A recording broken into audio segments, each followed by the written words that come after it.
everyone, welcome to the Northland Artists Conversation. My name is Mark Kelly. I am your host, your guide, and I don't know where it came from, but apparently it's stuck. I am your Sherpa on this wonderful, wonderful journey through some of the amazingly creative and talented people that we have here in Northland, New Zealand, Southern Hemisphere, Earth, third rock from the sun. It is just such a glorious place to be here. At the time of doing this podcast, there is a very real chance that we're all going to be wiped out by a tsunami. So if you've got water wings, I hope you've used them. I'm kidding. It's hopefully not that bad. But this will date the podcast. This was the day that a huge earthquake from Russia hit them. 8.8 on the Richter scale. So, you know, hopefully people that are affected by that survive. It's always a devastating time. Going to flick to my camera. Today's guest, they were absolutely awesome, and I can't say that enough. See, the thing is, I can say things about them, but then I'm probably going to end up giving too much away. I really don't want to do that. Okay, I will say this. I've often said on the podcast that I have no idea where these things are going to go, and I have no idea where, you know, we don't sort of follow a set formula. You know, we go question A, B, C, D. So wherever we end up going in the conversation is just incredibly exciting. And this one, even they'd said, this is actually not what I was expecting. I was like, great. Awesome, and that's wonderful. We did focus on the creativity, but it was just something that was just so totally organic and just came out of nowhere. And it was one of the very few podcasts where I absolutely got stuck for a question to ask. So there's a little passage of time in there where you hear me sort of fumbling. Doesn't happen that often, but it does happen. We are all human. Anyway, I'm going to shut my mouth and I'm going to let you guys enjoy this. Let's sit down and have a conversation with Blu Jenkins.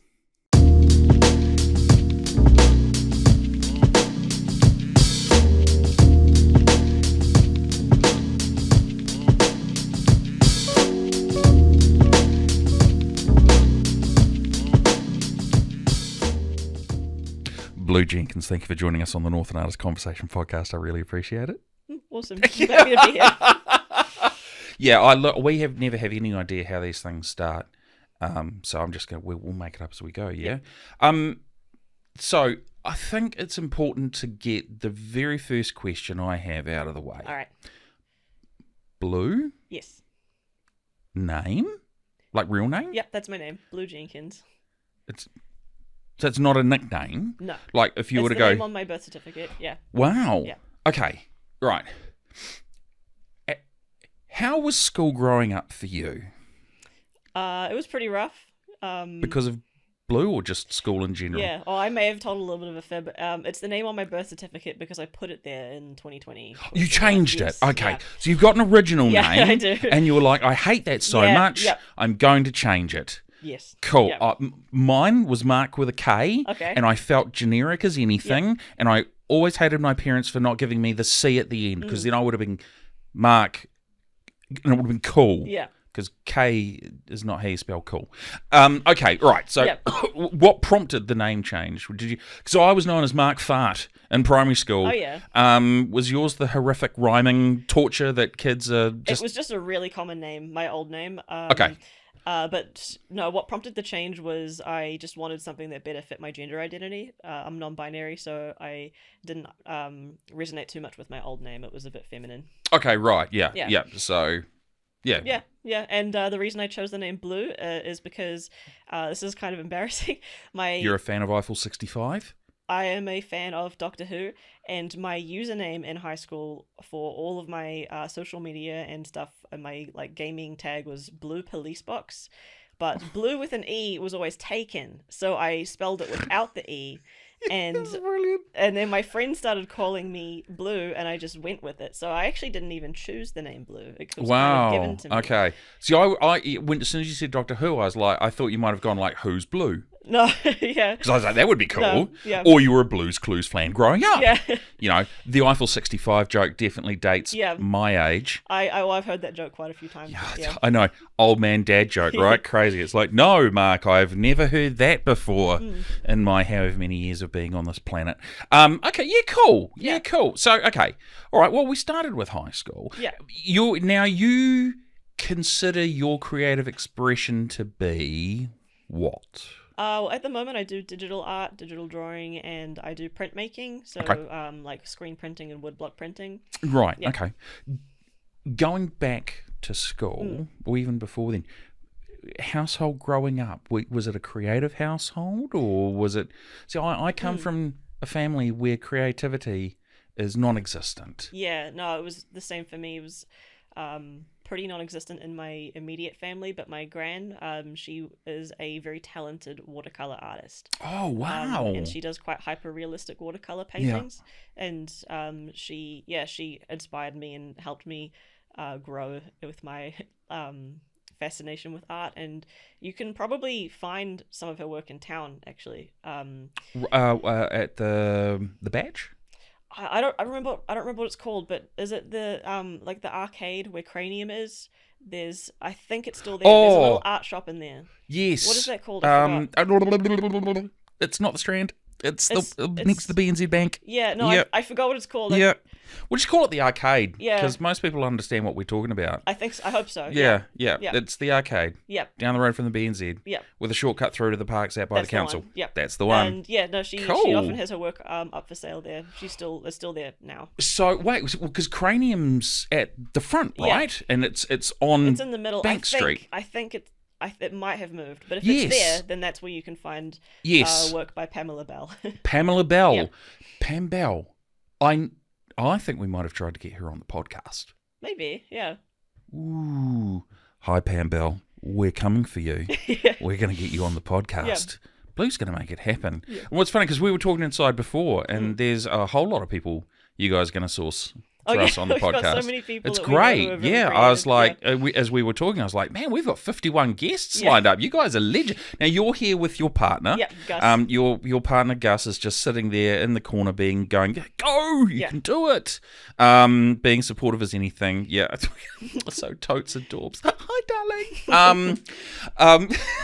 So when was like graphic design and stuff like that sort of something that you were always interested in as a kid? Yeah, definitely. I think I was always interested in graphic design, but I was quite a cynical teenager, and I didn't think that I would be good at it. So I actually studied tourism. Yeah, I know, because I thought there'd be more money in tourism. This is before COVID. Yeah. Obviously, well played. We all know how that went. Cup of cold sick, that one. Yeah. Okay, do you mind if I ask how old you are then? I'm 25. 25. Yeah. Okay, so for you being a cynical teenager was sort of It was about 7 years ago. yeah, like we were almost pre the dark times. Yep. Okay. Yep. All right. Okay. Now, did you have like a digital? That's on a PC, right, or a tablet? Yeah. Did you have like access to that at home, or was it something that you could only really do at school? No, I had that at home. I had a Wacom tablet that I got from outstanding 100% Barrels or whatever at some point. Yeah. So I did a lot of art commissions online, drawing people's characters for money. Got me. Wow. I was able to take that money to the tuck shop and get some garlic bread. And hell yes. yeah, it was great. It was a great source of income as a teenager. Yeah. Doing commissions for people online. Yeah. And how long would that money last in terms of garlic breads?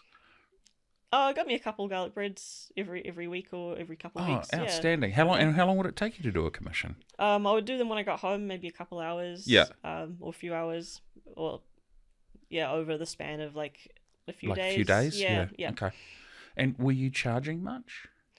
I don't remember what I was charging back then, but it probably was not. 2 garlic. enough. Was it the garlic bread? Oh, the garlic breads you bought from the tuck shop. Yeah. Okay, right. So I was probably charging, I don't know, like $10-$20 range for commissions. Yeah.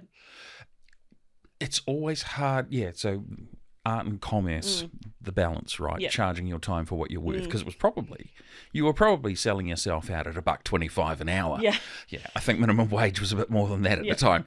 Okay. So All right. So how was school for you? Yeah, it was quite challenging. I was undiagnosed neurodivergent. Okay. Right. Yeah. Yeah. Hung out with all the other undiagnosed neurodivergent kids. Of Yeah, course. just kind of struggled my way through. Yeah. I did manage to get my NCA level 3, but that Well was done. yeah, That's thank cool. you. Yeah. I had to do a lot of like extra stuff to make up those credits just to get there. Okay. So like after school or Yeah, holiday work yeah, and stuff. Yeah. yeah, Okay. yeah, because I did struggle quite a bit academically.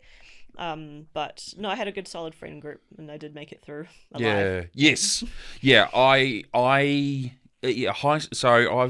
am obviously double your age, and yeah, I'm so sad. Anyway, high school for me was very, very challenging because so I went to an all boys school. Yep. And in Gisborne, the all boys school was rugby and cricket, and I wasn't bad at cricket, Yeah. but I wasn't like first lever material. But I liked squash, and I fucking love drama. Yep.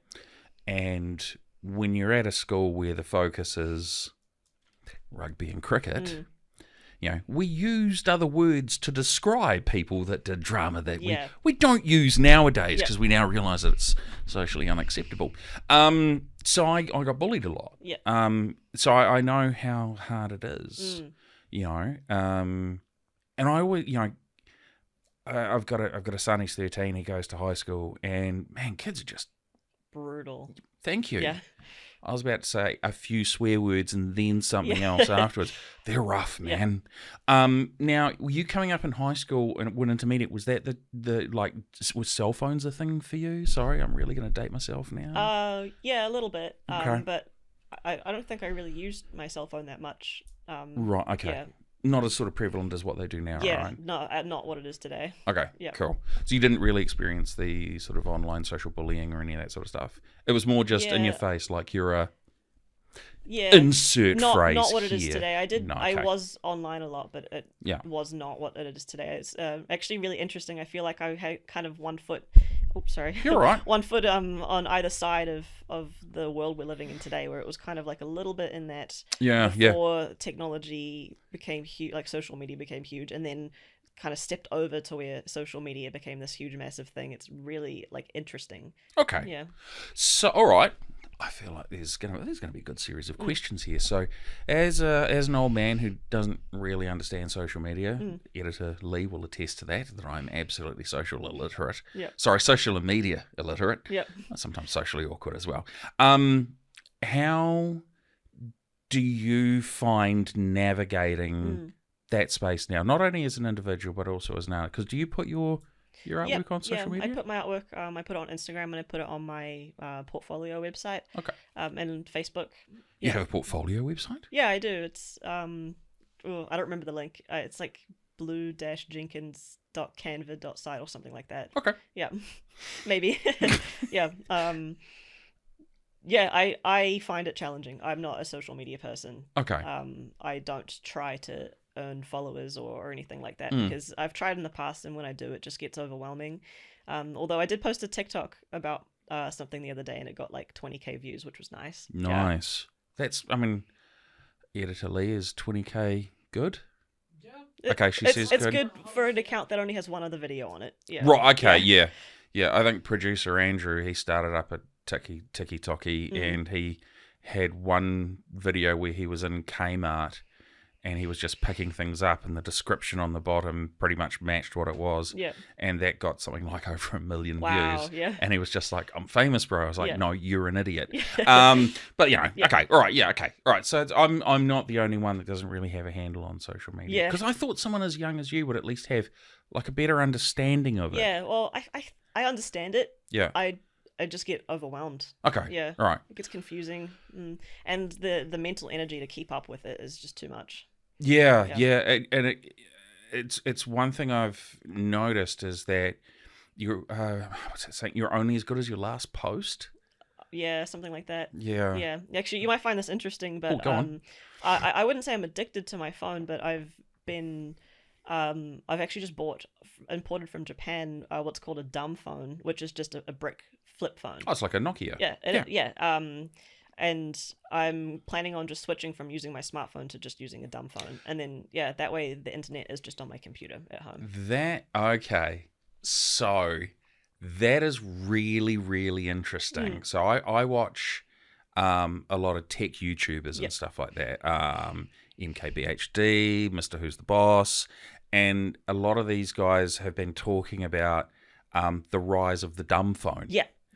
So you know what it is. I do. Or the minimalist phone as well, where it's like it's a phone. It's got, I think, what they call an e-ink screen, and it just does real basic stuff. Yeah, I was looking at those as well, but I like the aesthetic of like snapping the phone when you end a call. I think that Who doesn't? There's something so satisfying. Yep. You know, because when you're angry at someone, you can't go rage. Yeah. Where's the hang up button? Yep. You're like rage, fuck, slam, satisfying.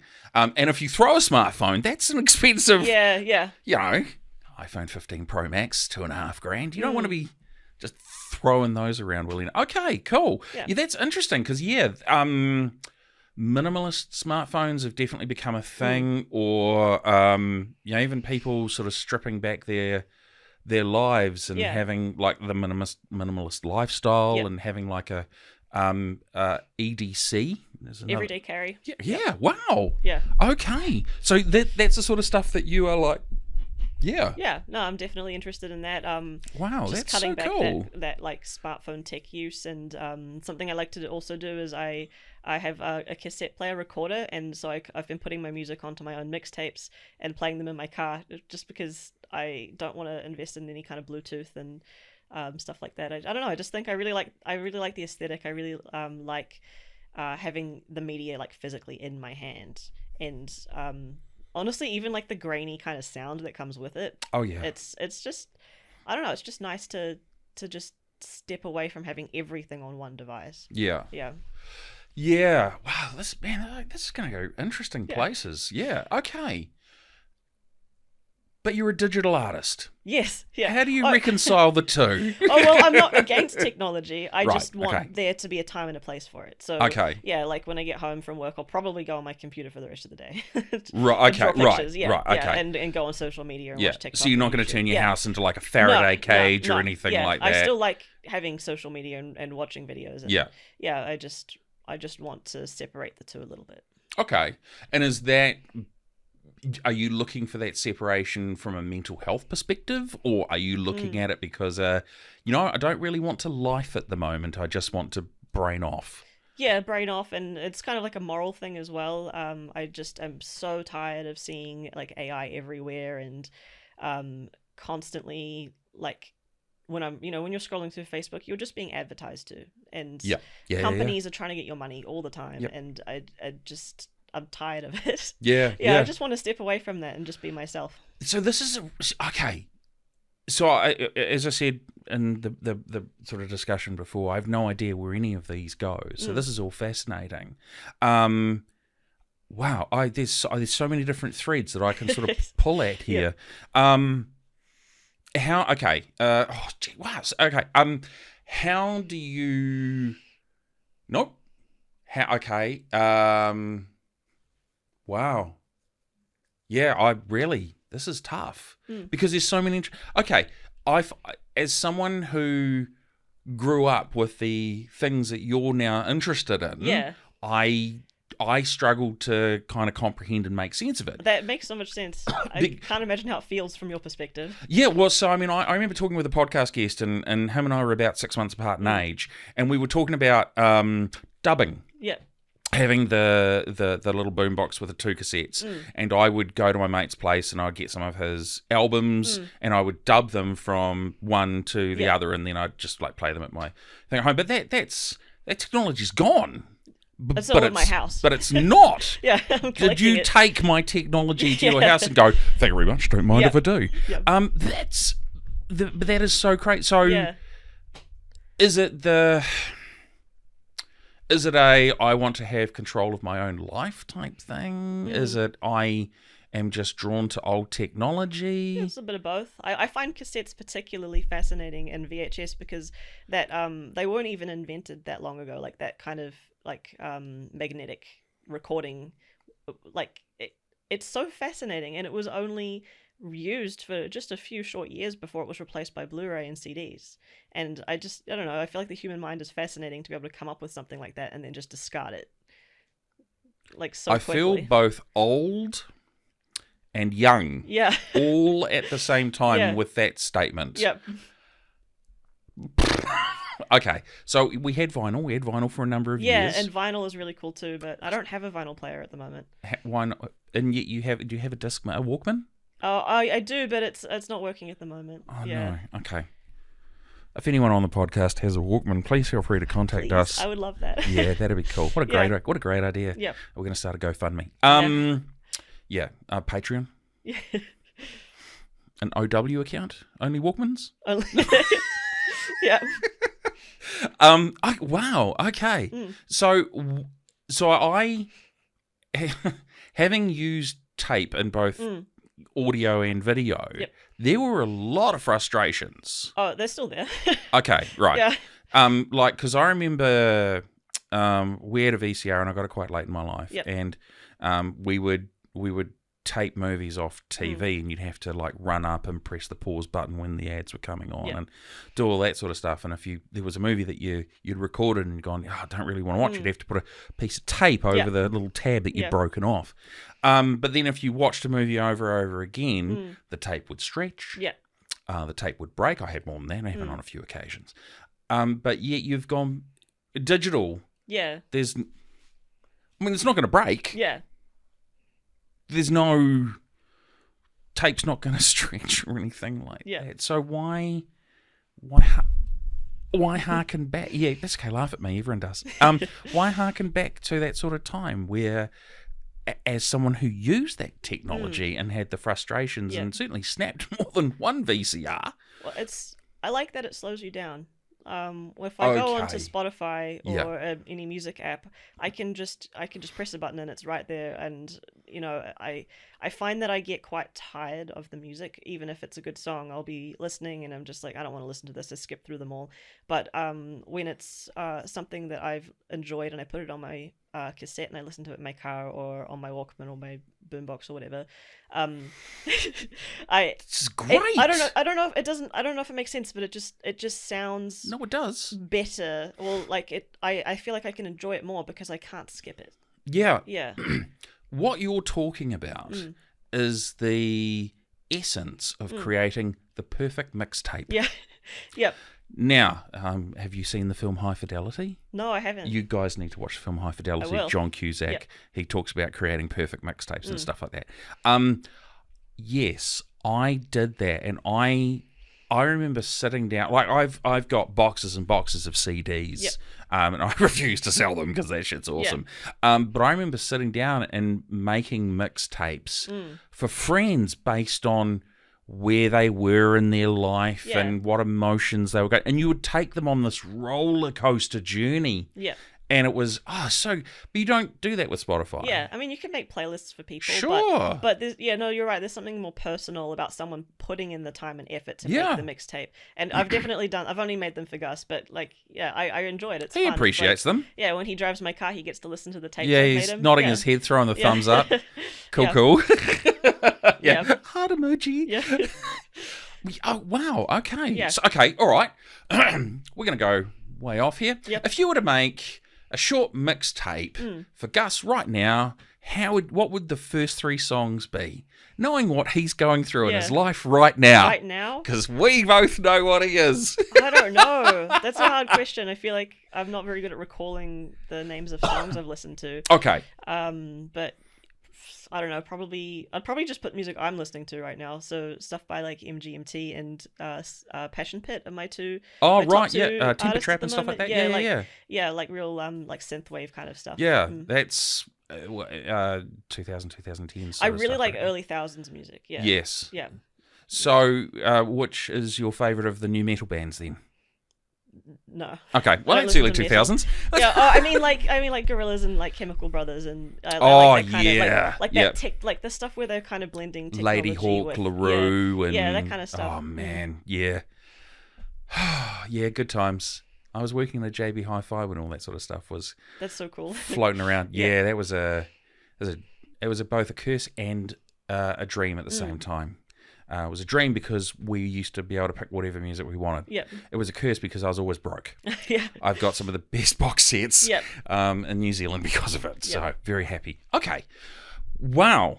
This is I feel really like this has interesting. pivoted a lot from what I came here thinking I was going to talk about. Isn't that good, Yeah, right? no, I like it. You were sitting here going, oh, I don't know what I'm going to say. Yeah. It's like, well, we're just going to talk whatever shit Yeah. pops up. And here we are. Okay. All right. So, is it Foster the People? Yeah, Was it? Yeah. Pump up the jams. Yeah. Yeah. Great track. Yeah. Bit dark. All right. Okay. So, okay. Let's get back to the creative stuff. Okay, Yeah. Although making a mixtape is a fucking art in itself. Yeah, no, I'll it's be really honest. cool. I don't have a musical bone in my body, but I really enjoy making mixtapes. Perfect. Yeah. So you're a DJ. I suppose. Yeah. I've never thought of that. Yeah. Well, that's what you are. You put together a mixtape and it has ebbs and flows and dynamics and highs and lows. You're a DJ. Yeah. It's outstanding. So how long have you been a DJ? No, I'm kidding. Yeah. Okay, going back to your graphic design and sort of stuff, where you are now in terms of your style and design, etc., is that where you always were, or did you start off like in a very, very different place? Yeah. I think I'd say I started off in a different place. I was doing my like online commissions and stuff, and that was pretty much it. I didn't really explore my style. I just kind of was just pumping out drawings just to make money to buy garlic bread. Yep. And then I kind of like moved away from home for a few years, and I didn't really do any art at all. And then when I came back, just like little drawings here and there, but really nothing. Yeah. When I came back to Whangarei, I decided I needed to start putting myself out there and investing in my art again. So I started doing that by myself for a little bit, and then like a year later, the Print Your Own Money course by Te Kowhai Print Trust came out. So I went to that course last year, really enjoyed it, really enjoyed putting myself out there and engaging with other artists. And I think that's probably the moment where I really started to put in more effort into developing my style and considering myself an artist. Having spent the time at Te Kowhai Print Trust, damn it, microphone's in the wrong place. What did you sort of develop as your style? I started to do a lot more art that was not like character based. I tried to do, they're still characters, but I tried to do things that were just like creatures and fantasy things. Like I did some griffins and like a lot of cats. I love drawing cats.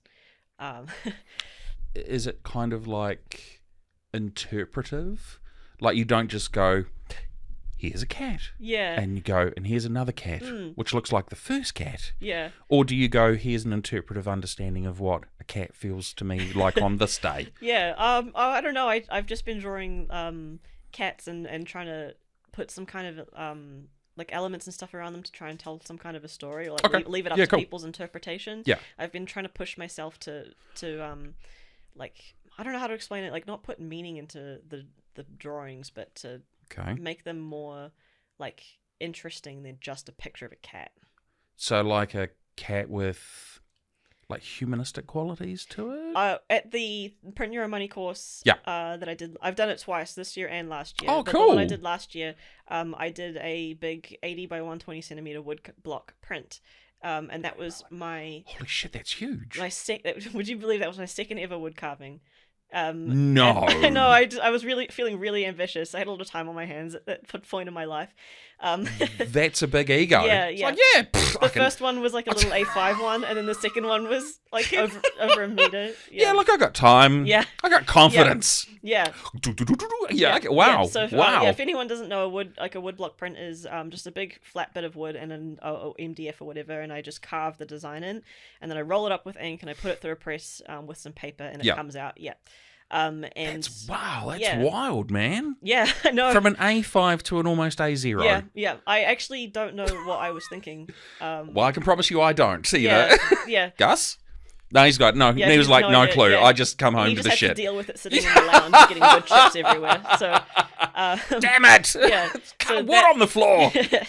that art that I did leads into the thing we'll talk about later. But yes. It was it was a picture of a cat with clouds around it and water splashing up around it. And Yeah. on the clouds is 8 little chibi cats, little cute cartoon cats. And chibi means like cute. Okay, cool. Yeah, and they each have a different like death around them. So like, for example, one of them has an arrow through its head. One of them's been hit by a car. One of them's holding a bottle of poison. And some smart viewers, I'm sure, have put two together. There is a ninth cat in the middle, a big one. 9 lives. Okay. Cats have 9 lives. And I can promise you that's not where my head went to. yeah, so the little cute ones are all sitting up in the clouds, watching the big one. Yeah. Fight for its life as it has a brick tied around its tail, and that's what the water splashing is representing. It. Yeah, I know it's dark. It's dark. So dark. Yeah, it's dark. It looks really cute. It looks cute. It doesn't look that dark. It only looks dark when you look closely.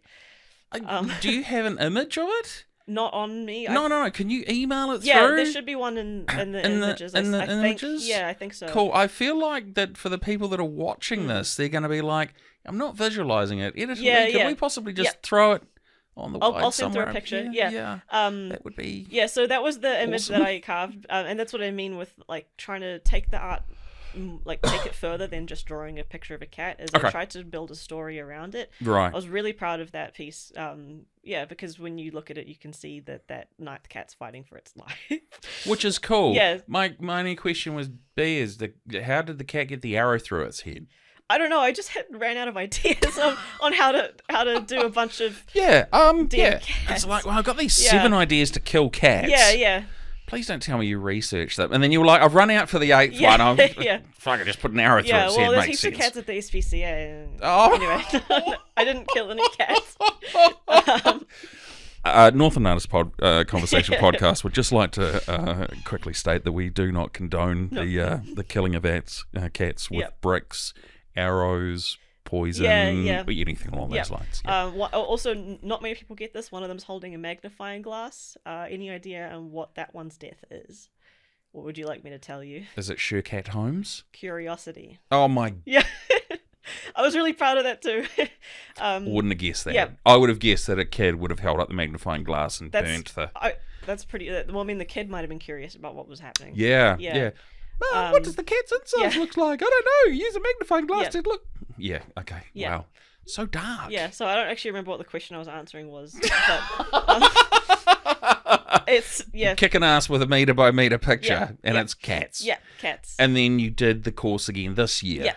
And this year I was because I'm working a lot more, so I was so lucky that my boss gave me permission to leave work 2 hours every I think it was Tuesday and Thursday. Oh, cool. Every week. Yeah, to go and attend the course. The course is like 4 hours long, so I was only able to attend for a couple hours. So even though I got to go, I didn't actually get that much done this year, but I was still really grateful to go and be a part of that community, because if I'm not making time in the day to do art, then I'm not doing it. So it was really nice to have a space 2 times a week where I could just go and... You talked about a period of time where you weren't doing anything artistic. Now, that's interesting because we've had some former guests on where they're artistic all the way through school. Yep. And then they become lawyers. Yeah. And then they hit 60 and then suddenly they're decorating chairs. Yeah. What was that 2-year period? Was it just art fatigue, or were you just in a different stage in your life? Just a different stage in my life. I was experiencing quite bad depression, and I was not in a very good living situation. Right. And I was just trying to survive, and that took all my energy. Yeah. Look, we've certainly had our fair share of guests talk about mental health. Yeah. We are quite big supporters of 1737. Okay. As well. They're a text calling helpline as well that can be used. So, awesome. Like we've had, I've talked about my mental health struggles. We've had guests of all different backgrounds, all the way through to John Toogood from Shehard when he was talking about how he went through like crushing depression and anxiety and how it got worse as he got older. Yeah. So it's quite debilitating. It is. It is, and you can go through these patches where you're like, I want to stay in a dark room. Yeah. And I don't know, I can't say it's going to be like this for you. Yeah. For me, it's I want to stay in a dark room. Yeah. And I want to eat packets of chips. Yep. And I want chocolate. And then I want to watch TV or movies, right? Yeah. But then you go through that moment where you're like, my God, I'm a lazy piece of shit. I should get up and do something. And then you go, but I don't want to get up and do something. So then you do that. And then you come back round, you're like, I'm a lazy piece of shit. Yep. I should get up and do something, but I don't want to do. And it's just such a spiral. It really is. Yeah, just absolutely no sense of self-worth or self. Yeah. Just feeling completely worthless. Like, it's really hard to want to push yourself to be better when you feel like you don't have a future. Yeah. Oh, yeah. And that's, I mean, great that it was only 2 years. Yeah, about two or 3 years. Two and some change. Yeah. You know, and hopefully for you, it's done and dusted. Yeah. I think depression and anxiety is something, it's not like you go, take 2 tablets twice a day. Yeah. You're going to have that for the rest of your life. Yeah, so, definitely. you know, you want to try and minimize the downtimes and not have it where it's like massively high, massively low, massively high. You want to try and temper it a little bit. Yeah, definitely. So hopefully you don't get it as bad as what you did again. Yeah. That would be cool. Thanks. I hope so too. Sure, absolutely. But you've got a loving and supportive partner. I do, yeah. That will be like, put the fucking chocolate down. Yeah. Only I had one of those.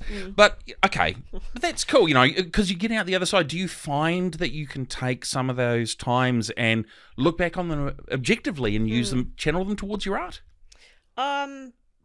Maybe that's where the dead cats thing is coming from. Possibly. Yeah, just, I mean, that would make sense. Those feelings of having to fight and push through adversity. I think that's tends to be what I talk about when I say what the theme of that cat artwork is, you know, the cat's fighting for its life. It's been through a lot in the past. And it's quite a difficult struggle to push through those feelings and those experiences.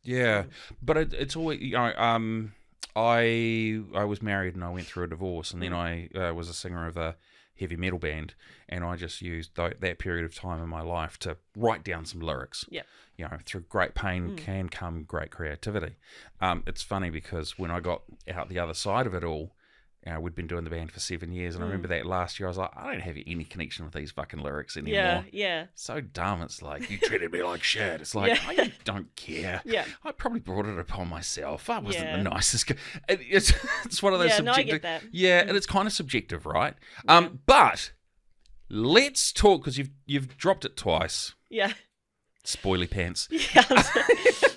You recently had something that was holy shit balls. I know. Amazing. And I'm not even, it's not hyperbole. It's not like holy shit balls. You had like an exhibition. Are we talking like holy shit balls? Auckland could see it. Biggest canvas in New Zealand. Which was the Sky Tower. Holy shit. I know, it was really cool. And there were, what, 3 or 4 of you? I think 4 of us. All from Te Kōwhai Print Trust. How did that kind of come about for you? Because it's not every day where it's like, oh yeah, we've done a podcast. Oh shit, it's gone 12 million viewers. Don't get me wrong, I'd love if that happened, but how does something like that happen for you? That's just bonkers. Heaps of people have been asking me that question naturally. Because I've been a student with Te Kōwhai Print Trust and their Print Your Own Money course. Not real money though, eh? No, not real money. It's cool. Print Your Money is in like learn how to do art and then monetize that art. Cool. So they were the course was sponsored by Sky City Community Trust. Cool. Wow. And they're like a trust fund that helps small community groups like the one that I was a part of. And they reached out to a few of their community groups. So there was other artists as well. I think there was maybe 15 artists in total from different community groups. 1 out of 15 though is a hell of an accomplishment, man. Thank you. And so they reached out to some of their community groups, Te Kōwhai Print Trust being one of them, and asked if they'd like to pick a small handful of artists to put some work up on the tower. And I'm so happy they chose me as one of them. And they also chose my friend Shane Babe, and they also chose Olivia and Sky. Do we know the last names of Olivia and I Sky? forgot them. Olivia and Sky Sky Sigley and Olivia Carrington Hall. No, I remember them. Okay, cool. Right, yeah, good. Yeah. Well, it's nice to give everyone an equal shout out. I wanted to. If you guys want more they of a did shout an out, amazing job as well. come on and the podcast. That's what she's saying. Yeah. I'm going to put words in your mouth. So what was that like? Because you were there. You were in Auckland the night that kicked off, right? Yeah, I think it actually might have been the week after. But Sky City invited all of the artists that had work to come to like an evening. And so we went to, I think it was called the Grand Sky City Hotel. Yeah. And we went up to one of the floors and all the artists did a little talk at the front to all the, the rest of the artists. And, I actually, I did a really good job for some reason, like really sounded really eloquent. So You've done a great job here. Yeah, thank you. Yeah, I really want to find the recording of that. Because I think I did great. But it was really cool to meet all the other artists. I feel like I was maybe one of the older ones there. And yeah, I know it sounds weird to say when I'm only 25. I'm one of the older artists. Well, all the others were they're all like 18, 20. Okay, all right, so, but it was really cool to meet them and to hear everyone's stories and then to see everyone's art go on the tower. It was so cool. Okay, so what was your reaction when you finally saw yours up there? Well, first of all, it was raining, so I was drenched. Okay, I'm guessing it was worth it. Yeah, it was worth it. I had to go stand out in the rain and watch it. Honestly, I felt quite like a bit of imposter syndrome. It didn't feel like it was something that was happening to me. Yeah. It's weird to say because it's right in front of me, my picture up on the tower. But yeah, it felt very unreal. And I'm sure it felt like that for the others as well. Just, like, wow. And it's so funny, imposter syndrome and artists is... it's so weird. Yeah. Because the evidence is right in front of me. But it was like, felt like someone else did that, you know? Yeah, I mean, I've had a few instances in my life, nowhere near as big as yours, because, that's big as in, like, not only, like, big for you, but also literally big as well. Yeah. Like, having, we've been doing the podcast now for 3 and a bit years. And there are times where I can just be doing something absolutely innocuous in town, and someone will be like, "Are you the guy that does that podcast?" Yeah. And I'm like, yeah. Yeah. I'd finished work one day. I'd finished a little bit early because I didn't have lunch. Went to KFC, got my regular order, the Zinger Tower, the Zinger Stacker. Combo, classic, large with chips, extra chicken salt, and Sprite Zero because I'm watching my weight. And I pulled up, and the guy that handed me my food, he was like, "Are you the guy do you run that podcast?" Yeah. Which one? Yeah. Because I was like, well, you might confuse me for someone else because I knew there were like 2 or 3 other podcasts. He goes, Northland Artists, I forget the last part. I was like, yeah, that's me. He goes, man, you're awesome. Aw, that's nice. And I was like, cheers. Yeah. Can I have my KFC now? Thanks. Have a good night, bro. Yeah. And I was just like, I felt like such a fake. Yeah. It's such a horrible feeling because even when you get those moments, it's sometimes hard for you to just go, you know what? I am fucking awesome. Yeah. And I appreciate your compliment. I was, yeah. And it's tough. And how did you kind of deal with that? Or is it still one of those things where you just kind of kick yourself and go, oh, that actually did happen to me? Yeah. Oh, it definitely sunk in after some time. Okay. Yeah, especially because I mentioned that TikTok I posted and I got all those views. People were commenting. I saw that and it was cool. And I was like, it was really nice to see people who have actually seen it, yeah. Yeah. Is it the validation? I think just the acknowledgement. Okay, yeah, right. Like, because it's, I can see it up there on the tower, and I know logically that there's like thousands of other people seeing it up there, but I don't see them. You're not going, oh, Doris at One Tree Hill, yeah. She'll comment because she's nice. Oh, that's great. Okay, so, all right. So how? Just out of curiosity, do we know how tall the Sky Tower is? Anyone? No. Gus is going to quickly do some research for us, which is awesome. He'll throw up his finger gestures. He won't go. It's 122 feet tall. He'll give me something quite nice. Yeah. Okay, so whilst he's doing that, where do you go from here then? I don't know. Yeah, it's hard. I feel like I'm at a bit of a crossroads right now. I'm doing a cadetship with Whangarei District Council. Oh yeah, cool. Yeah, and that's it's coming to an end, and so that means I'm being thrown back into the job market. Yeah. Waiting for those numbers. That's 328 meters. Okay, cool. So That's my next wood carving is going to have to. Well, I was going to that. say, I was just about to say A5, A0, 328 meters. Yeah. Look, the Burj Khalifa's got some spare space on there. Do you reckon you might just chuck something? Yeah.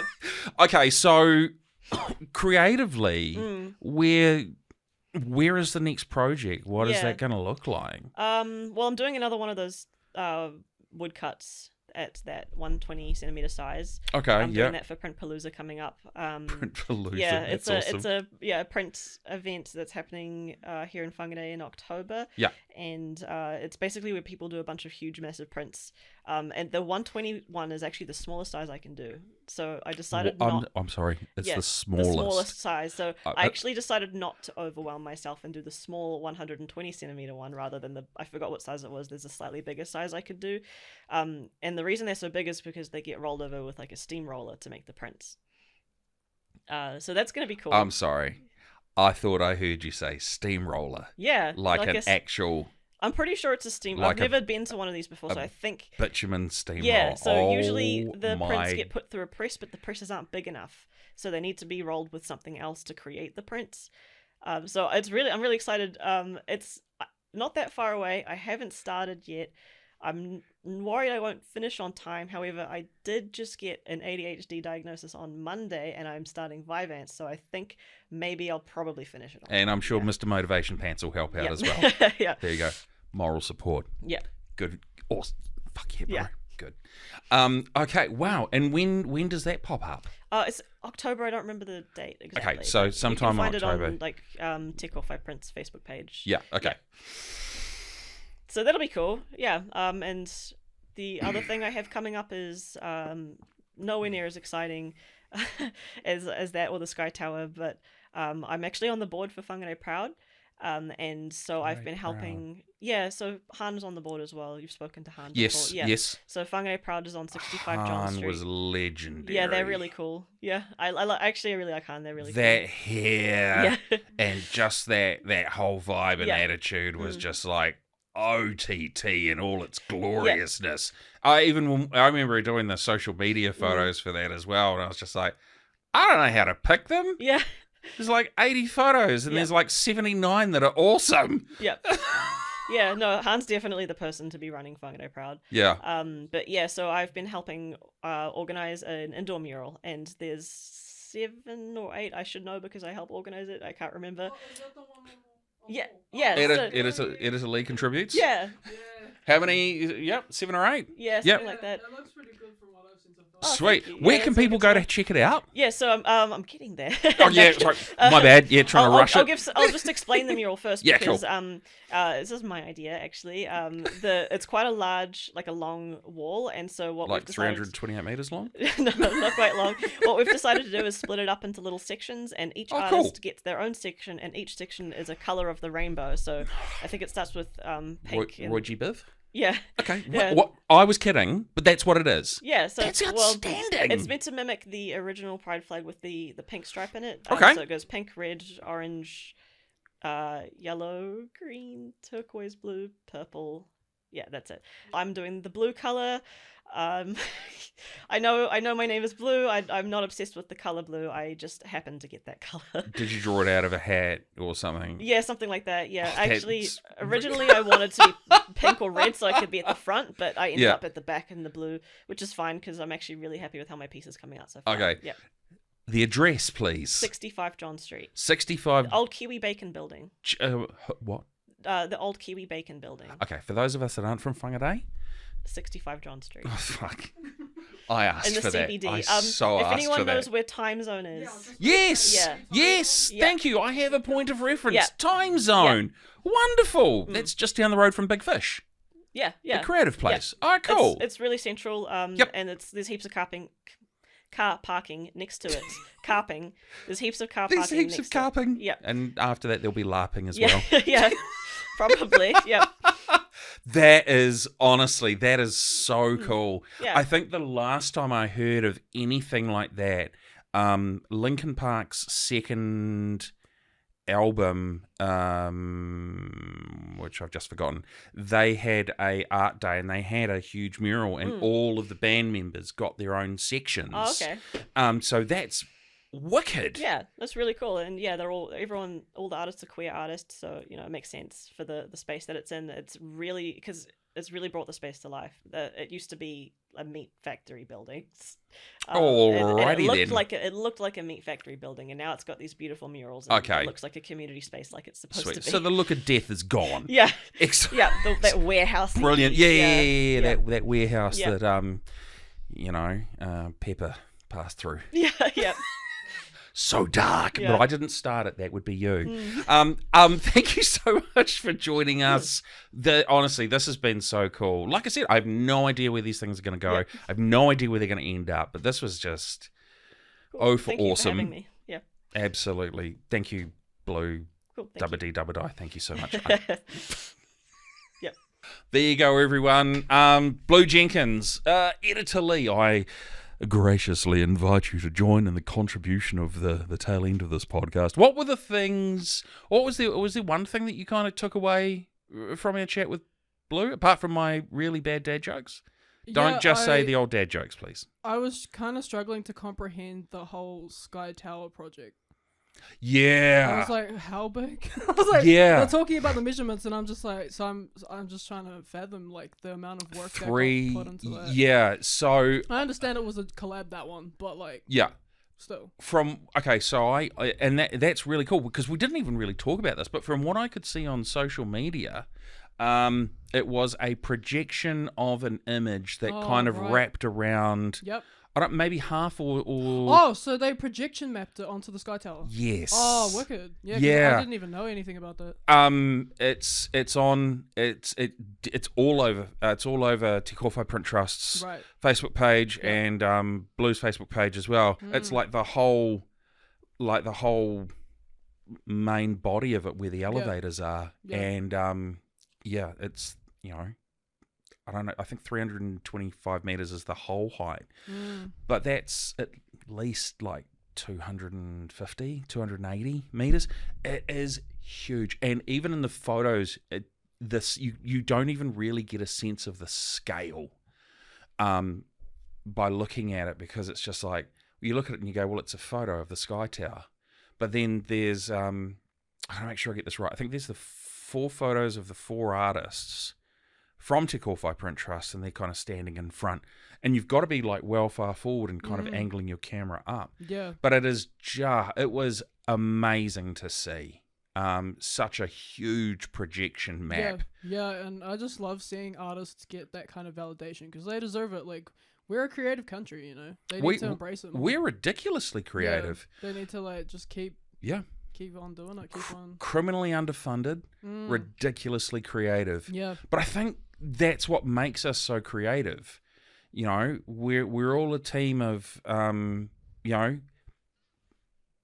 just get stuck in and do it. I think it's amazing. It's amazing. And even when they were talking about what they've got, for me the big one, I think the most interesting one was the Printapalooza that's coming up. Now I've heard of that before, but when Blu was talking about they're going to bring a steamroller, I was like, that actually got me excited. Imagining that just going. Wait, what? Yeah, I did exactly. I was sitting there going, in my head, I'm seeing Wile E. Coyote drive a steamroller over these massive sized bits of wood that they've sort of sculpted so they can put ink on there. I was just like, yeah, I know it's not going to be Wile E. Coyote. Hopefully someone dresses up as him. But it was so cool to just have that visual image in my head, and it was just absolutely, it was crazy. To think that something like that requires you to just pop down to Fulton Hogan and go, hey bro, how much to hire your steamroller? I need to do some printing.